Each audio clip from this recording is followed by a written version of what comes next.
I'm not going to worry about making sales anymore. I'm just going to worry about stacking skills and improving my knowledge. Moving forwards, I think this is the only way to do things. I get so fixated on making sales and making money immediately to justify what I'm doing that I think I've missed the bigger picture. And this whole entrepreneurship and just putting yourself out there doing business has been humbling. It's been such a journey, and I've grown so much. I think I've confronted so many different things in my life, things about my past, things about the future, and it's been crazy. I think it's probably been the best kind of therapist I've ever had. But now we're going on a different tangent. Let's get into why I need to start stacking skills. So I've been watching a lot of videos from this channel called Ecom Soup. I'll put a link down below because it's very useful. So if you're on e-commerce or business or anything like that, it's incredible, like, wealth of knowledge. And the guy that runs it he just comes across as such a good leader. He's got it figured out, like, mentally and just with his business. I think they're doing 8 figures a year, which is incredible. So in that video, he just talks about stacking skills and then the money will come. So that's what I'm going to start doing. I'm going to learn copywriting and marketing. I bought a book called The Boron Letters, which he recommends on one of his videos. And that is a masterpiece in copywriting. It's basically him writing his tactics, his wisdom to his son. I think it was part of a monthly paid thing back in the day, but you can now buy the book. Apart from that, I don't really know what it's about. And what he suggests as well is just writing out the letters. That way the knowledge, the copywriting, is going to sort of distill into your brain and just sink in. So that's what I'm going to do with it. I'm going to buy the book, I'm going to read it, and I'm going to write down a passage every day. I've bought so many books as well. I've got so many books about marketing. I've got spin selling, I've got Tools of the Titans, I've got On Writing Well, I've got Think and Grow Rich. I've got so many books I just haven't really read. I sort of get into them and then I kind of give up. I've got $100 Million Offers by Alex Hormozy. I've got the knowledge there, I just haven't done anything with it. So I need to actually read them and write these things down. And that is going to be the direction I think I'm going to take this channel. It's going to become more of me synthesizing my knowledge, bit lispy there, and just distilling what I'm learning and just making videos about it. Because I put so much pressure on myself to make the best YouTube videos, to make things that hit the algorithm, things to get views, things to get subscribers. All these, like, arbitrary goals that they don't really matter, do they? If my videos aren't useful, then no one's going to watch them. Or if they're not entertaining, people aren't going to watch them. And I think a lot of them have been useful. A lot of them have been. But I put a lot of pressure on myself to make, the best thing possible. And I compare myself to a lot of other YouTubers and maybe a lot of other candle makers that have started off later than me and then they're doing better than me. And I know deep down comparison is the thief of joy. So I'm just going to make these videos for me.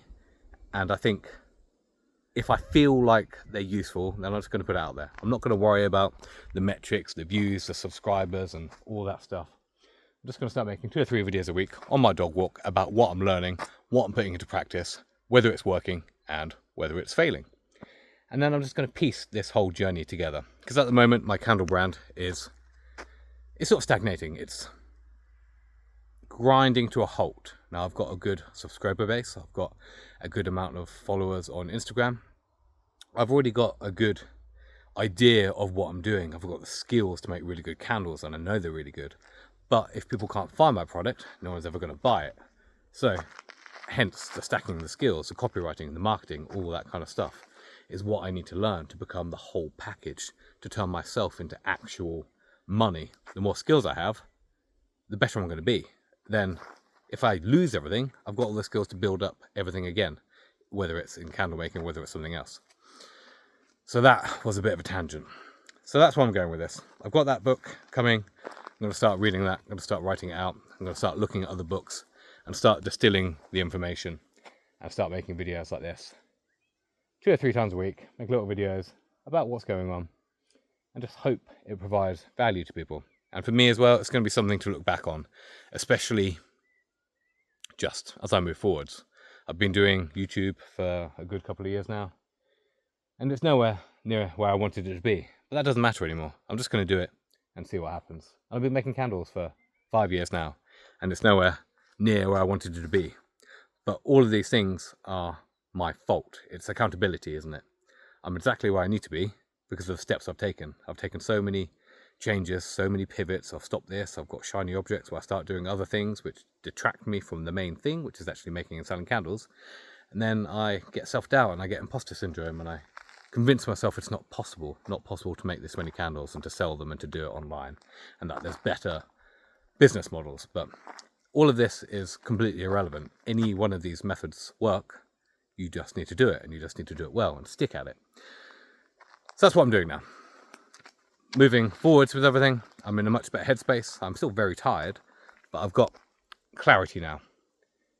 And it's going to be about learning skills. I'm going to do that for the next 6 months and just see where I am. I still have goals in my mind in terms of what I want to hit money-wise, in terms of where I want to be. It's about having some vision. If you don't know where you want to be, you're not really going to get there. You're going to go all over the place in your journey. And having some vision of exactly where you want to be is the main thing. If you don't know where you want to be, I think there's some exercises you can take to get that clarity. And if you don't, just start with where you don't want to be, what you don't want to be doing. Is it working a job? Is it being a chef? All of these things are just writing them down. If you start from that place, you can work out what you might want to start doing, where you might want to be, and then just build towards that. So yeah, just taking a little bit of a break has been useful actually. It's really given me a better mindset to come back at these problems and to pick them apart in a logical way and solve them rather than just getting frustrated. And I need to remind myself that moving forwards.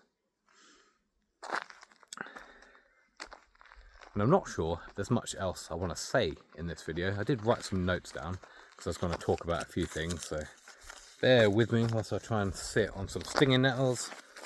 Oh, it's such a lovely day as well. Had a bubblegum ice cream earlier, so that's kind of made my tongue go a bit blue. I really like just absolutely bullshit flavours, like the most childish, horrendous things you can have. I don't know why, I love it. So I was going to talk about focusing on skill. It doesn't really matter. And looking at other people's skills, looking at what other people have done with their websites, with their businesses, and then leaning in on them, writing out their sales copies. It might not just be copy from the boring letters. It might be signing up to other people's newsletters and writing out their copy and just seeing how it works. And I know what copywriting is. It's the words you use in order to get people to buy your stuff, basically. And you need to write it in a certain language. It needs to be read by an 11-year-old. It needs to have storytelling. It needs to create emotion and connection. And that's what I need to do with my brand. Just create that connection. Make it for one person and delight them. So when they get a product from me, they go, this really speaks to me. That's why I bought it. And I'm absolutely delighted with the extras that are in the box, the way it's packaged, the way it's all done, all that kind of stuff. It needs to be customer focused, not just what I'm focused on, which has been trying to make money, and I've been trying to extract that the whole time. So providing value, learning skills, and just having no expectations, not worrying about the sales. As I keep saying, they will come. So, and just like focusing on small wins as well. Like I created a newsletter earlier after watching one of these videos, and I just tried what it said. I used ChatGPT to work out what I wanted to say exactly. I gave it the prompts and the knowledge, and I've made a sale from it already. I had no expectations for it, and I'm happy I made a sale, like actually over the moon. And that's just from learning something already. And I haven't really got a full grasp of it, but it's just learning it, putting it into practice, rather than me just going, oh, I haven't made any sales for a while, let's just cobble together a newsletter to a not very warm audience, because I send maybe one newsletter a week. No, not even a week, a year, sorry. And so with my Instagram, I don't post regularly, so it's about building up these audiences, building up the connection with them. And I think I've pretty much covered everything on here. Small wins, one customer, delighting them, having a vision, accountability, and just stacking skills. So that's going to be the way forwards. Stacking skills, no expectations, building and sharing my knowledge with you guys. I've got nothing else to say. I'll see you in the next video. Bye.